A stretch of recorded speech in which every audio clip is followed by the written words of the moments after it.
ನಮಸ್ಕಾರ. ಇವತ್ತು ನಾವು ಒಂದು ಮುಖ್ಯವಾದ ವಿಷಯದ ಬಗ್ಗೆ ಮಾತಾಡೋಣ. ಅಮೆರಿಕ ಇತ್ತೀಚೆಗೆ ಇರಾನಿನ ಪರಮಾಣು ಕೇಂದ್ರಗಳ ಮೇಲೆ ದಾಳಿ ನಡೆಸಿದೆ ಅಲ್ವಾ? ಹೌದು.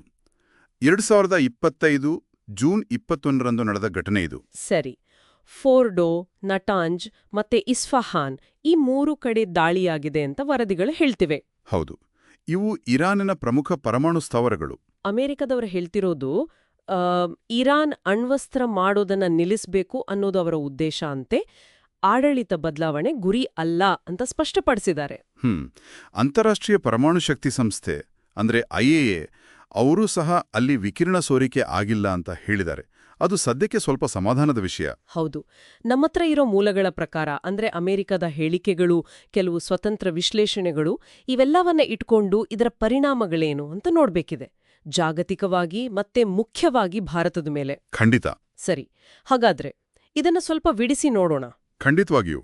ನೋಡಿ, ಅಮೆರಿಕದ ಉದ್ದೇಶ ಸ್ಪಷ್ಟ ಇದೆ ಅಂತ ಅವ್ರು ಹೇಳ್ತಿದ್ರು. ಪರಿಸ್ಥಿತಿ ಅಷ್ಟು ಸರಳ ಇಲ್ಲ. ಇರಾನ್ ಸುಮ್ಮನೆ ಕೂರುವುದಿಲ್ಲ, ಪ್ರತಿಕಾರದ ಮಾತಾಡಿದ್ದಾರೆ. ಇದರ ಜೊತೆಗೆ ಇಸ್ರೇಲಿನ ನಿಲುವು ಕೂಡ ಇದೆ. ಹೌದು, ಇಸ್ರೇಲ್ ಇರಾನ್ ಅಣುವಸ್ತ್ರ ಹೊಂದುವುದನ್ನ ವಿರೋಧಿಸ್ತಾ ಬಂದಿದೆ.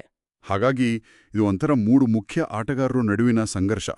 ಬಹಳ ಸೂಕ್ಷ್ಮವಾದ ಪರಿಸ್ಥಿತಿ. ಇದರ ದೂರಗಾಮಿ ಪರಿಣಾಮಗಳನ್ನ ಅರ್ಥ ಮಾಡಿಕೊಳ್ಳೋದು ಮುಖ್ಯ ಆಗುತ್ತೆ. ಹೌದು. ಈಗ ತಕ್ಷಣದ ಜಾಗತಿಕ ಪರಿಣಾಮಗಳ ಬಗ್ಗೆ ಮಾತಾಡೋದಾದ್ರೆ ಒಂದು ದೊಡ್ಡ ಆತಂಕ ಇದೆ ಅಲ್ವಾ, ಹಾರ್ಮುಜ್ ಜಲಸಂಧಿ ಬಗ್ಗೆ. ಖಂಡಿತ. ಇರಾನ್ ಅದನ್ನ ಬಂದ್ ಮಾಡಿದ್ರೆ ಅದು ಜಾಗತಿಕ ತೈಲ ಪೂರೈಕೆಯ ಒಂದು ಮುಖ್ಯ ದಾರಿ. ಸುಮಾರು 1/5 ತೈಲ ಅಲ್ಲಿಂದಲೇ ಹೋಗೋದು. ಹೌದು, ಅದು ನಿಜಕ್ಕೂ ದೊಡ್ಡ ವಿಷಯ. ಹಾಗೇನಾದ್ರೂ ಆದ್ರೆ ತೈಲ ಬೆಲೆಗಳು ಗಗನಕ್ಕೇರಬಹುದು. ಎಷ್ಟು ಹೆಚ್ಚಾಗ್ಬೋದು? ಕೆಲವು ಅಂದಾಜುಗಳಿವೆಯಾ? ಕೆಲವು ವಿಶ್ಲೇಷಕರು ಹೇಳ್ತಿರೋದು ಬ್ಯಾರೆಲ್ಗೆ $130-150 ಅಥವಾ ಅದಕ್ಕಿಂತ ಹೆಚ್ಚಿಗೆ ಹೋಗ್ಬೋದು ಅಂತ. ಓಹ್! ಭಾರತದಂಥ ದೇಶಕ್ಕೆ ನಾವು ತೈಲವನ್ನ ಹೆಚ್ಚಾಗಿ ಆಮದು ಮಾಡ್ಕೊಳ್ತೀವಲ್ಲ. ಹೌದು, ನಮ್ಮ ಆರ್ಥಿಕತೆ ಮೇಲೆ ನೇರ ಪರಿಣಾಮ ಬೀರುತ್ತೆ. ಖಂಡಿತ. ಇದು ಕೇವಲ ತೈಲ ಬೆಲೆ ಅಷ್ಟೇ ಅಲ್ಲ, ಮಧ್ಯಪ್ರಾಚ್ಯದಲ್ಲಿ ಈಗಾಗಲೇ ಸ್ಥಿರತೆ ಇಲ್ಲ. ಈ ಘಟನೆಯಿಂದಾಗಿ ಯೆಮೆನ್, ಸಿರಿಯಾ, ಇರಾಕ್ ಈ ದೇಶಗಳಲ್ಲಿರೋ ಸಂಘರ್ಷಗಳು ಇನ್ನಷ್ಟು ಜಾಸ್ತಿಯಾಗಬಹುದು ಅಂತ ಕೆಲವರು ಎಚ್ಚರಿಸ್ತಿದ್ದಾರೆ. ಅಂದ್ರೆ ಮಾನವೀಯ ಬಿಕ್ಕಟ್ಟು ಕೂಡ ತೀವ್ರಗೊಳ್ಳಬಹುದು. ಖಂಡಿತವಾಗಿಯೂ. ಸರಿ, ಹಾಗಾದ್ರೆ ಭಾರತದ ಮೇಲೆ ಇದರ ನಿರ್ದಿಷ್ಟ ಪರಿಣಾಮಗಳೇನು ಸ್ವಲ್ಪ ಆಳವಾಗಿ ನೋಡೋಣ. ನಮಗೆ ಇರಾನ್ ಜೊತೆ ಹಳೆಯ ಸಂಬಂಧ ಇದೆ, ಮತ್ತೆ ಗಲ್ಫ್ ರಾಷ್ಟ್ರಗಳಿಂದ ನಾವು ತೈಲ ತರಿಸ್ಕೊಳ್ತೀವಿ. ಹೌದು. ಭಾರತಕ್ಕೆ ಆರ್ಥಿಕವಾಗಿ ಹಲವು ಸವಾಲುಗಳು ಎದುರಾಗುತ್ತೆ. ಉದಾಹರಣೆಗೆ, ಮೊದಲನೇದಾಗಿ ನೀವು ಹೇಳಿದ ಹಾಗೆ ತೈಲ ಬೆಲೆ ಏರಿಕೆ. ಇದು ನೇರವಾಗಿ ಹಣದುಬ್ಬರಕ್ಕೆ ಕಾರಣ ಆಗುತ್ತೆ. ಸಾಮಾನ್ಯ ಜನರ ಮೇಲೆ ಹೊರೆ, ಆರ್ಥಿಕ ಬೆಳವಣಿಗೆಗೂ ಪೆಟ್ಟು. ಹೌದು. ಎರಡನೇದಾಗಿ ವ್ಯಾಪಾರದಲ್ಲಿ ಅಡಚಣೆಗಳು. ಚಾಬಹಾರಿ ಬಂದರು ಯೋಜನೆ ಬಗ್ಗೆ ಮಾತಾಡಿದ್ರೆ? ಹೌದು, ಅದು ನಮಗೆ ಮುಖ್ಯವಾದ ಯೋಜನೆ. ಅಫ್ಘಾನಿಸ್ತಾನ, ಮಧ್ಯ ಏಷ್ಯಾಕ್ಕೆ ಸಂಪರ್ಕ ಕಲ್ಪಿಸೋಕೆ. ಈಗ ಅದರ ಭವಿಷ್ಯ ಸ್ವಲ್ಪ ಅನಿಶ್ಚಿತ ಆಗ್ಬೋದು. ಇದೆಲ್ಲ ನಮ್ಮ ವಿದೇಶಿ ವಿನಿಮಯ ಸಂಗ್ರಹದ ಮೇಲೆ ಒತ್ತಡ ತರಬಹುದು. ರೂಪಾಯಿ ಮೌಲ್ಯ ಕುಸಿಯಬಹುದು. ಹೌದು. ಅದಕ್ಕೆ ಸಾಕಷ್ಟು ತೈಲವನ್ನ ದಾಸ್ತಾನು ಮಾಡಿಕೊಳ್ಳೋದು ಒಂದು ಮುಖ್ಯವಾದ ಮುನ್ನೆಚ್ಚರಿಕೆ ಅಂತ ವಿಶ್ಲೇಷಕರು ಹೇಳ್ತಿದ್ದಾರೆ. ಆರ್ಥಿಕ ಸವಾಲುಗಳ ಜೊತೆಗೆ ಭದ್ರತಾ ದೃಷ್ಟಿಯಿಂದಲೂ ಚಿಂತೆಗಳಿವೆಯಲ್ಲ. ಮಧ್ಯಪ್ರಾಚ್ಯದಲ್ಲಿ ನಮ್ಮ ಲಕ್ಷಾಂತರ ಜನ ಭಾರತೀಯರಿದ್ದಾರೆ. ಖಚಿತವಾಗಿ. ಅದು ಬಹುಶಃ ಅತೀ ದೊಡ್ಡ ಕಾಳಜಿ. ಸುಮಾರು 80 ಲಕ್ಷಕ್ಕೂ ಹೆಚ್ಚು ಭಾರತೀಯರಿದ್ದಾರೆ ಅಲ್ಲಿ. 80 ಲಕ್ಷ? ಹೌದು. ಏನಾದ್ರೂ ಸಂಘರ್ಷ ಜಾಸ್ತಿ ಆದ್ರೆ ಅವರ ಸುರಕ್ಷತೆ, ಅವರನ್ನ ವಾಪಸ್ ಕರೆತರೋದು, ಇದೆಲ್ಲ ಭಾರತ ಸರ್ಕಾರಕ್ಕೆ ದೊಡ್ಡ ಸವಾಲಾಗುತ್ತೆ. ಅದಕ್ಕೆ ತುರ್ತು ಯೋಜನೆಗಳು ಬೇಕು ಅಂತಾರೆ. ಸರಿ. ಇದರ ಜೊತೆಗೆ ಪ್ರಾದೇಶಿಕ ಅಸ್ಥಿರತೆ ಹೆಚ್ಚಾದ್ರೆ ಅದು ಭಯೋತ್ಪಾದಕ ಗುಂಪುಗಳಿಗೆ ಅನುಕೂಲ ಮಾಡಿಕೊಡಬಹುದು. ಪರೋಕ್ಷವಾಗಿ ನಮಗೂ ಭದ್ರತಾ ಸಮಸ್ಯೆಗಳು ಬರಬಹುದು. ಇನ್ನೊಂದು ಅಂಶ, ಚೀನಾದ ಪಾತ್ರದ ಬಗ್ಗೆ ಏನು ಹೇಳಲಾಗುತ್ತಿದೆ? ಹೌದು, ಅದೊಂದು ಮುಖ್ಯವಾದ ಪ್ರಶ್ನೆ. ಈ ಪರಿಸ್ಥಿತಿಯನ್ನ ಚೀನಾ ಹೇಗೆ ಬಳಸ್ಕೊಳ್ಬಹುದು?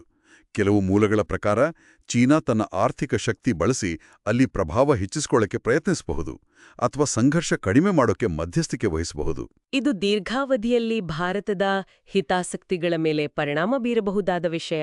ಖಂಡಿತ. ಅಂದ್ರೆ ರಾಜತಾಂತ್ರಿಕವಾಗಿಯೂ ಭಾರತಕ್ಕೆ ಇದು ಒಂಥರ ಹಗ್ಗದ ಮೇಲಿನ ನಡಿಗೆ ಅಲ್ವಾ? ಒಂದ್ ಕಡೆ ಅಮೆರಿಕ, ಇಸ್ರೇಲ್, ಇನ್ನೊಂದು ಕಡೆ ಇರಾನ್ ಜೊತೆಗಿನ ನಮ್ಮ ಸಂಬಂಧ. ನಿಜಕ್ಕೂ ಇದು ತುಂಬಾ ಸೂಕ್ಷ್ಮವಾದ ಸಮತೋಲನ. ಭಾರತ ತನ್ನ ಹಿತಾಸಕ್ತಿಗಳನ್ನ ಕಾಪಾಡಿಕೊಂಡು ಎಲ್ಲರ ಜೊತೆನೂ ಮಾತುಕತೆ ಮುಂದುವರಿಸಬೇಕಾಗತ್ತೆ. ವಿಶ್ವಸಂಸ್ಥೆಯಂತಹ ವೇದಿಕೆಗಳಲ್ಲಿ ನಮ್ಮ ಪಾತ್ರ ಇರಬಹುದಾ? ಖಂಡಿತ ಇರಬಹುದು. ಉದ್ವಿಗ್ನತೆ ಕಡಿಮೆ ಮಾಡಕ್ಕೆ, ಶಾಂತಿಯುತ ಪರಿಹಾರಕ್ಕೆ ಪ್ರಯತ್ನಿಸೋಕೆ ಭಾರತ ಒಂದು ರಚನಾತ್ಮಕ ಪಾತ್ರ ವಹಿಸಬಹುದು. ನಿರಂತರ ಮಾತುಕತೆಯೇ ದಾರಿ. ಹಾಗಾದ್ರೆ ಒಟ್ಟಾರೆಯಾಗಿ ನೋಡಿದಾಗ ಅಮೆರಿಕದ ಈ ದಾಳಿ ಜಾಗತಿಕವಾಗಿ, ಪ್ರಾದೇಶಿಕವಾಗಿ ದೊಡ್ಡ ಮಟ್ಟದ ಅನಿಶ್ಚಿತತೆಯನ್ನಂತೂ ಸೃಷ್ಟಿಸಿದೆ. ಹೌದು. ಭಾರತಕ್ಕೆ ಆರ್ಥಿಕ, ಭದ್ರತೆ, ರಾಜತಾಂತ್ರಿಕ ಹೀಗೆ ಹಲವು ಸವಾಲುಗಳು ಎದುರಾಗುವ ಸಾಧ್ಯತೆ ಸ್ಪಷ್ಟವಾಗಿ ಕಾಣ್ತಿದೆ. ಹೌದು.